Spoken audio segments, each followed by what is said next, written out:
रवि एक आम लड़का था, लेकिन उसकी एक आदत उसे सबसे अलग बनाती थी। वह हमेशा खुद को आईने में देखता रहता था। हर बार जब वह शीशे में देखता, तो उसे अपना प्रतिबिंब थोड़ा अलग महसूस होता। कभी उसकी आंखों में अजीब सी चमक दिखती, कभी उसके चेहरे पर हल्की सी मुस्कान खुद ब खुद आ जाती, जबकि उसने मुस्कुराने की कोशिश भी नहीं की होती। एक दिन रवि अपने कमरे में अकेला बैठा था। उसने जैसे ही आईने की तरफ देखा, उसे महसूस हुआ कि उसका प्रतिबिंब उसे घूर रहा है, बिल्कुल सीधे, बिना पलक झपकाए। उसका दिल तेजी से धड़कने लगा।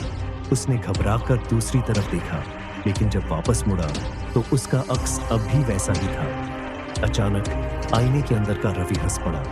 असली रवि का पूरा शरीर सिहर उठा।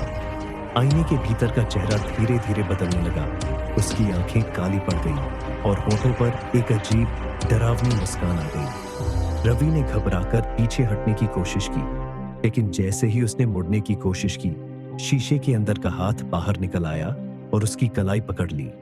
रवि चीख पड़ा, लेकिन उसकी आवाज कमरे में ही घुट कर रह गई। अगली सुबह रवि की मां उसके कमरे में आई। उसने देखा कि रवि आईने के सामने खड़ा था, लेकिन कुछ अजीब था। उसकी आंखों में एक अलग ही चमक थी। वह मुस्कुरा रहा था, लेकिन उसकी मुस्कान में कुछ असामान्य था। आईने के पीछे एक धुंधला चेहरा मदद के लिए हाथ बढ़ा रहा था। असली रवि का चेहरा